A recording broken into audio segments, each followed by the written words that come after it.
हकीम साहब, बात करूंगी मैं डायबिटीज़ को लेके, जिससे शुगर भी लोग कहते हैं, जिसकी शुरुआत अगर हो जाए, अगर हम टेस्ट करा लेते हैं और शुगर निकल आती है, तो जब डायबिटीज़ कहा जाता है कि ख़त्म नहीं होती है अगर एक बार किसी व्यक्ति को हो गई है, लेकिन शुरुआती दौर में अगर हम डायबिटीज़ पे हैं तो क्या इसको जड़ से ख़त्म किया जा सकता है? कैसे? देखिए, 2-3 तरह की डायबिटीज़ होती है। हम्म। एक तो प्री डायबिटीज़, हम्म। इसका एक टेस्ट भी होता है हम्म। प्री डायबिटीज़ का। अगर आप कराएं तो आपके गुजरे हुए महीनों का हिसाब आता है कि क्या रहा, आपकी जी। डायबिटीज़ कितनी रही। हम्म। तो अब शायद ये टेस्ट सबको कराते रहना चाहिए प्री डायबिटीज़ का। प्री डायबिटीज़ में अगर पता चल जाए कि डायबिटीज़ होने वाली है तो उसको बड़ी आसानी से रोका जा सकता है। तो उसके लिए कुछ उसूल बना लें, कुछ दवाएं खा लें और कुछ एक्सरसाइज कर लें। प्री डायबिटीज़ में मैंने पाया कि जिन लोगों को प्री डायबिटीज़ पता चल गई कि डायबिटीज़ होने वाली है, उनको कभी नहीं होती अगर वो कुछ उसूल बना लें। उसूल ये है कि अगर डायबिटीज़ होने वाली है, इसका पता चल गया है टेस्ट के ज़रिए से, तो कम से कम 1 घंटा या उससे ज़्यादा पैदल चलना शुरू कर दें। ये बहुत कामयाब है इसमें। और रोज़ चलें और 5 बार गर्म पानी पीना शुरू कर दें और मीठी चीज़ें कम खाएं। सिर्फ इससे भी आप बच सकते हैं डायबिटीज़ होने से। और जिनको डायबिटीज़ है वो भी ये अमल करें, यानी पैदल ज़रूर चलें 1 घंटा या उससे ज़्यादा। और गर्म पानी पीना भी बहुत फ़ायदेमंद है। देखिए, हमारे पास गर्म पानी रखा हुआ है, अगर मैं इसे पी लूँ तो मैं प्रोग्राम करते करते पसीने आ जाएंगे मुझे पूरी बॉडी में। ये काफ़ी गर्म पानी है जो मेरे पास ये रखा हुआ है। जैसे चाय होती है ना, ऐसा गर्म पानी कभी पी के देखें। 1 गिलास चाय की तरह गर्म हो और चुस्कियाँ लेकर पिएं, तो आपको इतना पसीना आएगा जितना आप एक्सरसाइज करने के बाद पसीने में नहा जाते हैं ना, ऐसा पसीना आता है। तो गर्म पानी पीना बड़ा ज़रूरी है। जिनको रोग नहीं है वो उन लोगों के लिए भी ये गर्म पानी एक नेमत है। तो गर्म पानी पिया करें।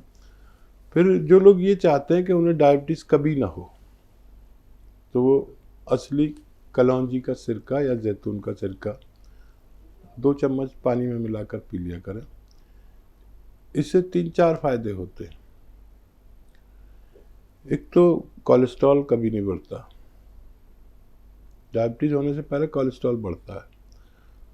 अच्छा, कोलेस्ट्रॉल नहीं बढ़ता तो बीपी कभी नहीं बढ़ता, और कोलेस्ट्रॉल नहीं बढ़ता तो हार्ट ब्लॉकेज कभी नहीं होता, हार्ट ब्लॉकेज कभी नहीं होता तो ब्रेन हेमरेज कभी नहीं होता।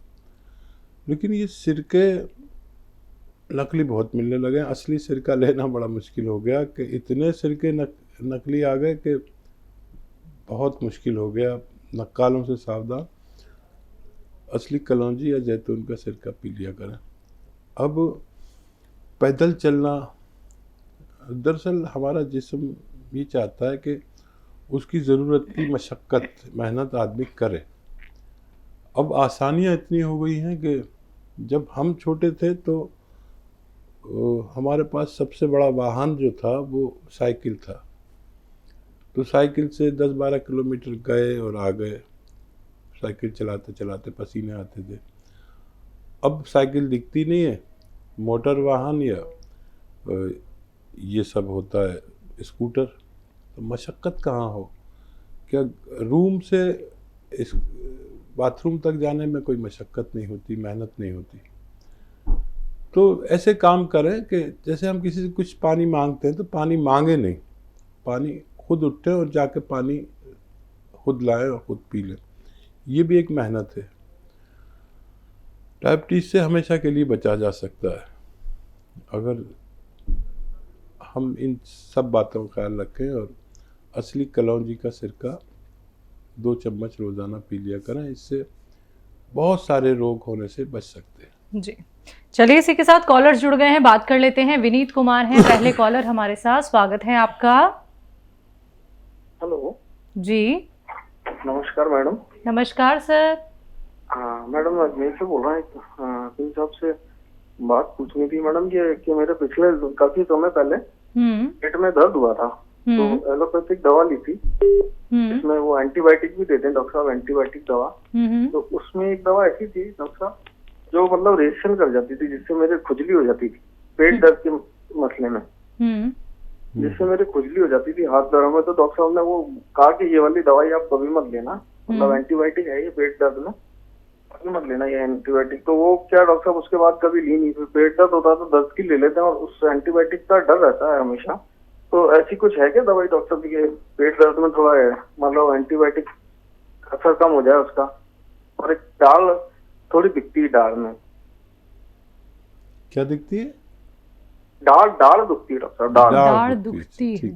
जी और देखिए, हर प्राणी पर, हर शख्स पर कोई ना कोई ग़िज़ा या कोई ना कोई दवा नुकसान देती है। और ये बात जान लेना बहुत बड़ी बात है कि मुझे कौन सी ग़िज़ा यानी खाना या कौन सी दवा नुकसान देती है। और हमेशा उसको अपने पास लिख कर रखें कि वो कौन सा सॉल्ट था जैसा आपको नुकसान दिया था। उससे एलर्जी होती है। ये एलर्जी जो है सबसे कम दर्जे का रिएक्शन है। और जितनी भी हम दवाएं खाते हैं एलोपैथी, ये होती तो बहुत फ़ायदे की है, लेकिन अगर ये किसी को बड़ा रिएक्शन कर दें तो एक मामूली सी गोली से भी इंसान मर सकता है। तो आप जिस भी नए डॉक्टर से दवा लें उसको वो ज़रूर बताएं कि उसको आपको कौन सी दवा नुकसान करती है, कौन सा सॉल्ट आपके लिए नुकसानदेह है।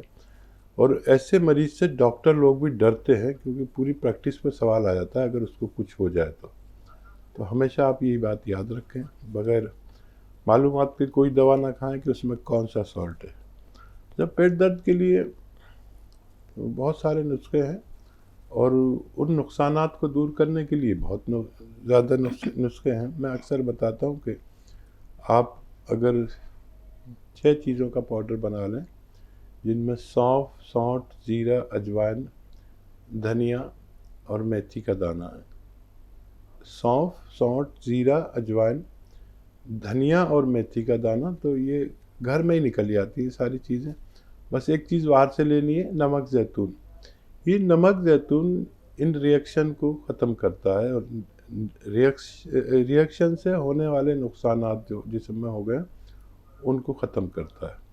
एक चुटकी नमक ज़ैतून लें, पानी में मिलाएं, 1 गिलास पानी में, और ये 6 चीज़ों का जो पाउडर है, जो आप चूरन बनाने को मैंने कहा, सौंफ, सौंठ, जीरा, अजवाइन, धनिया, मेथी का, इसका पाउडर बना के रख लें। 1 चम्मच खाएं और नमक ज़ैतून का 1 चुटकी लेके पानी मिला के एक बार ज़रूर ले लिया करें, तो ये नुकसानात की भरपाई आपकी कर सकता है।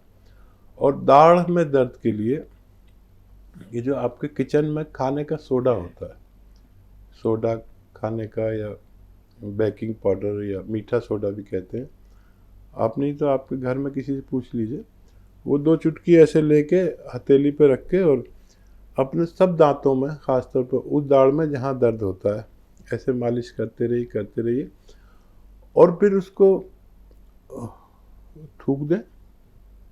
थोड़ी देर बाद थोड़ी देर मुंह में रख के फिर थूक दें, और कुल्ला ना करें। ऐसा रोज़ 1 बार किया करें। ये दांतों के लिए अच्छा मंजन कह सकते हैं इसे। मैं खुद अपने दांत इससे मांजता हूँ, तो ये बहुत साफ दांत कर देता है, और पायरिया से जरा कीटाणु को मारता है और दर्द को दूर करता है। तो ये 1 बार कर लिया करें, इससे दांत भी आपके साफ हो जाएंगे और दाढ़ का दर्द भी अच्छा होना मुमकिन है। जी, नागपुर से हैं अश्विनी जी, स्वागत है आपका। नमस्कार जी मैम। दोनों को आपको नमस्कार। और मैं अभी स्वागत है। सिया गोंद बुलवाया था 8 दिन पहले, है ना, और मैंने लेना शुरू कर दिया गुरुवार के दिन, पर मेरे को 50% आराम हो गया है। अक्टूबर में मेरा पैर दर्द हुआ था, घुटना, तो काफी आराम लगा। मैं फटाफट सीढ़ियाँ, लिफ्ट से नहीं जाती, सीढ़ियाँ उतर के जाती हूँ। तो मैंने काफी फायदा है। मैं हकीम जी को कहना चाहती हूँ, ये सब धन्यवाद देना चाहती हूँ, है ना। जी, और जब शुक्रिया। पूरा हो जाएगा तो आपको फिर से कॉल करूंगी। और मेरा एक सवाल है जी। कि मेरी मम्मी है 94 साल की, अच्छा, है ना, तो उनको सियागोन की गोली बना के देना चाहिए क्या? उनकी कमर बिल्कुल झुकी है पर बाकी स्वस्थ है ना। ठीक है जी। बहुत खुश नसीब होते हैं वो लोग जिनकी 90 प्लस माँ जिंदा हो और हाँ, आपसे राज़ी हो। वो लोग बहुत खुशकिस्मत होते हैं, वाकई आप बहुत खुशकिस्मत हैं और उन्हें गोली बनाकर दे सकते हैं। और उनको कुछ ना कुछ फ़ायदा ज़रूर होना चाहिए और ऐसे ही अपनी माँ का ख्याल रखने वाले ही भगवान के बहुत पसंदीदा लोग होते हैं। अच्छा देखिए, भगवान का ये भी मुझ पर भी एहसान और आप पर भी कि उसने आपको फ़ायदा दिया। तो ये जब आपको पूरा फ़ायदा हो जाए तो भगवान को खुश करने के लिए भी हमें कुछ करना पड़ता है। भगवान राज़ी होता है लोगों की खिदमत करने से, सेवा करने से। जिस नुस्खे से भी किसी को भी मेरे मशवरे से फ़ायदा हो जाए, भगवान दे दे, तो वो नुस्खा अपने तक ना रोके, इससे आगे बढ़ा दे। सिर्फ मम्मी तक नहीं, और भी रिश्तेदार, और भी दोस्त, और भी मोहल्ले में और रिश्तेदारी में सैकड़ों लोग होते हैं। हर आदमी के हलके में बहुत सारे लोग होते हैं और हर घर में एक ऐसा मरीज़ है जो तकलीफ़ में है बहुत ज़्यादा। अगर आपको मेरे नुस्खे से फ़ायदा होता है तो उन तक वो नुस्खा पहुंचा दीजिए।